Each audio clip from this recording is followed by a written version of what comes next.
Eu tô aqui com a Thaís Pereira, muito obrigada por ter vindo, que é uma nutricionista excelente, trouxe pra gente as comidinhas e vai nos ensinar sobre as substituições. Aliás, a Calvani Jackson, até deixar essa pergunta pra fazer pra você, ela disse que o filho tem dificuldade para ingerir leite comum e ela tá perguntando o que ela pode fazer para ter uma substituição eficiente, né? Para que ele ganhe aí o que tem no leite com outros alimentos. Legal, e é justamente isso que nós vamos abordar, né?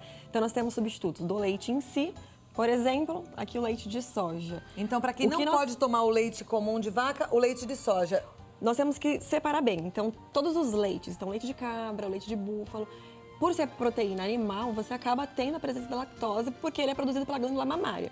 Nos leites de fonte vegetais, nós não temos, tem essa isenção. Então tem o leite de soja, o leite de amêndoa, de gergelim, que são opções que dá para se fazer uma vitamina, super tranquilo e incluir na rotina de criança, de adolescente e da vida adulta também, né? Também.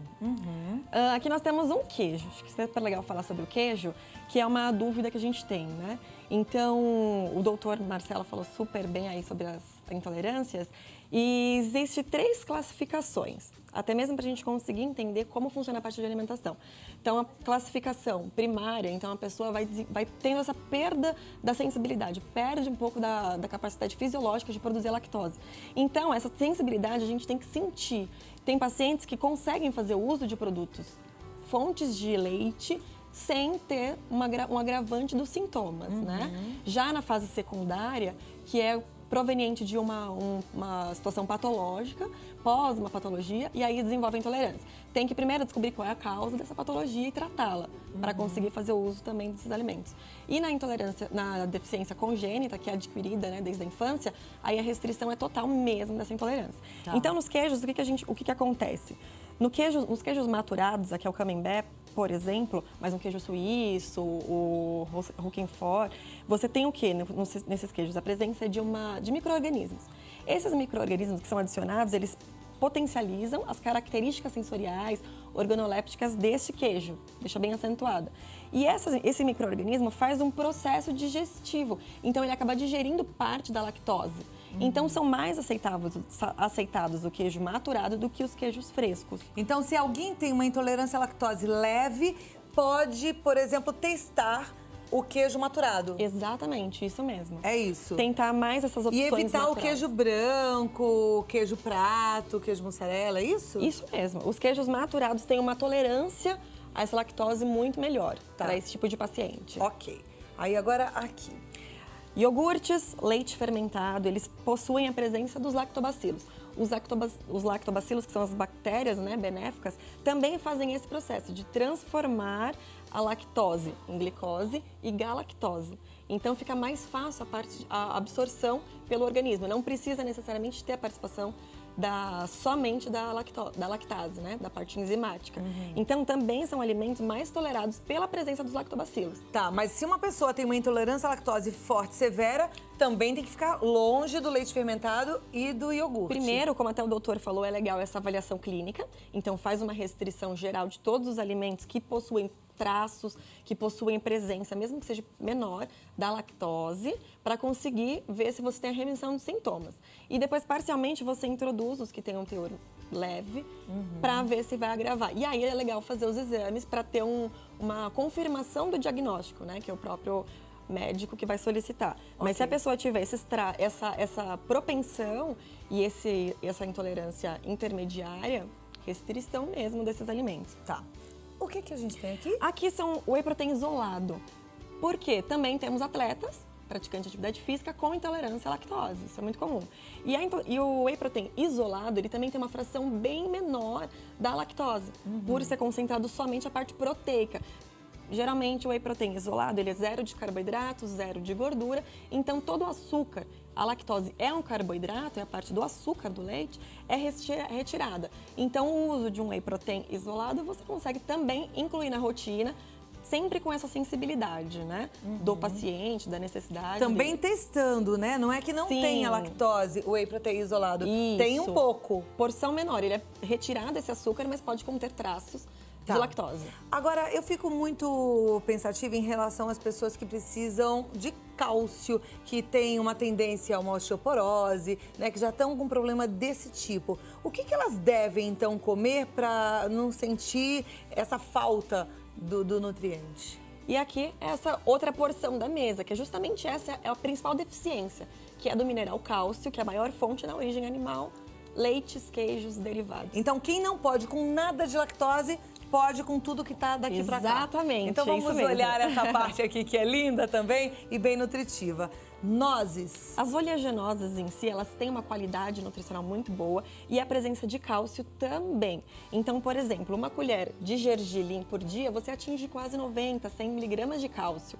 Então, um adolescente que precisa de 1000 miligramas, a gente pode potencializar enriquecendo os alimentos, os leites de soja, com outros alimentos base também. Tá, na verdade a gente vai ter que usar com mais frequência o que tá aqui na nossa frente, porque para substituir, por exemplo, um copo de leite comum por um gergelim seria impossível, né? A quantidade comer muito seria gergelim, muito intensa. que aí também é muito calórico, não vale a pena essa substituição. Exatamente. É isso? Tá. Ele entra como ele vai agregar valor à sua refeição, ele vai aumentar os teores de cálcio, mas não substitui. Tá, então a gente vai colocar um pouquinho de gergelim. Comer quantas nozes? 6 nozes, você consegue atingir 150 miligramas de cálcio também na porção. Tá. Uva passa também é um alimento super legal, que em 100 graminhas da uva passa você consegue atingir 90 miligramas de cálcio. Então os teores são pequenos, mas se você pensar na distribuição do dia inteiro, você consegue ter um equilíbrio super legal e atingir só via dieta a quantidade de cálcio Porque da qual é a refeição. quantidade de cálcio que a gente precisa consumir por dia? 1000 miligramas, fase de adolescente. A fase adulta, 800 miligramas até 55 anos, que entra na terceira idade. A partir da terceira idade, a quantidade da mulher aumenta para 1000 miligramas. Quando ela entrar na menopausa, essa quantidade aumenta para 1.200 miligramas. Se ela não fizer reposição hormonal, 1.500. Puxa, mas então, se a pessoa mulher, tem intolerância à lactose e precisa consumir isso tudo de cálcio, ela tem que ficar muito atenta ao que ela vai comer, né? Muito atenta à dieta. Mas a gente consegue fazer uma substituição com relevância, com qualidade? Na fase da menopausa, é interessante a suplementação também associada. Tá. Né? O que a gente Então ela pode tomar cálcio via oral? Consumir via oral, em cápsulas, isso mesmo. E o fator principal é porque o cálcio ele é sensível, a absorção dele é sensível. E ele pode gerar competição. Cálcio e ferro, que é algo que a gente sempre aborda esse assunto, porque é muito importante. Então o ferro, que é fonte de origem principalmente animal, na carne, a gente tem um teor maior, gera competição com o cálcio. E aí o corpo acaba tendo uma competição e vence quem está em maior quantidade. E a gente acaba tendo uma perda muito intensa de cálcio. Por isso que sempre que a gente fala de vegetais, a gente tem que separar eles dessa fração de leites e tal. Como a gente já está com fase de restrição, você consegue uma absorção maior. Ok, legal. Certo? O que é também super interessante são essas porções de frutas, legumes e vegetais. A quantidade de cálcio é super importante. Então, uma xícara de legumes verdes, de folhas verdes escuras, seria fundamental diariamente para quem tem intolerância à lactose. Uma xícara de legumes ou verduras verdes escuras, né? Verdes escuras. Então é brócolis, couve, agrião, pode ser? Espinafre. Porque você tem um teor de cálcio importante e uma xícara por dia seria fundamental. O que a gente pode fazer são os sucos, como foi abordado também já no começo do programa. Pode fazer um Esses suco de sucos couve todo dia. no café da manhã, eles são bárbaros. Então você consegue misturar uma folha verde, escura fonte de ferro, com uma vitamina C, que ainda é antioxidante, uma porção de cenoura e potencializa. A gente pode partir para a linha das oleaginosas, enriquecer o suco com algum outro grão e você consegue sim atingir uma quantidade maior desse cálcio. Então, olha lá, se você fizer o uso desse suco todo dia, que é muito gostoso, você já consegue uma boa parte. Nos lanchinhos, você fazer aquele seu mixinho, que eu acho uma delícia, de nozes, uva passas, castanha também, fica bem Super tranquilo, não é? aceitável, não é um sabor assim que acaba gerando resistência, né? É uma questão de se incluir, porque nós temos muito essa resistência de incluir o novo. E isso é muito importante, né? Principalmente porque a intolerância, ela pode vir em qualquer fase da vida.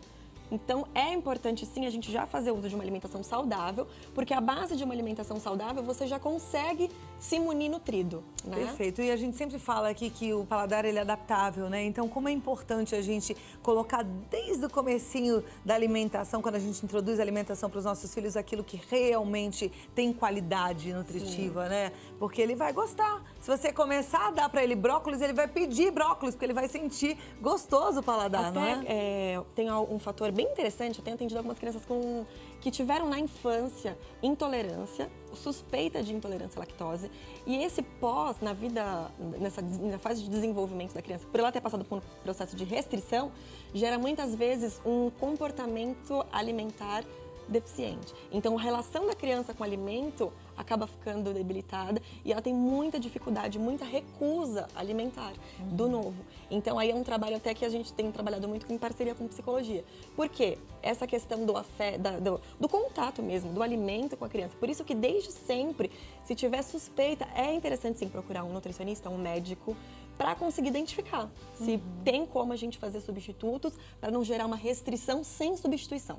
Porque tem que ter substituição, porque o corpo precisa ser nutrido, como a gente coloca combustível num carro, não é? E a gente tenta colocar gasolina da onde a gente confia, o corpo também precisa de um combustível bom, de qualidade para funcionar bem. Thaís Pereira, nutricionista, pode te ajudar muito mais, lá no site tem várias dicas, www.nutres, com 2 Es, nutres.com.br, e o telefone é o 0 operadora 11 2021 6148, 2021 6148. Anota, liga que eu tenho certeza que você não vai se arrepender. Obrigada pelas dicas.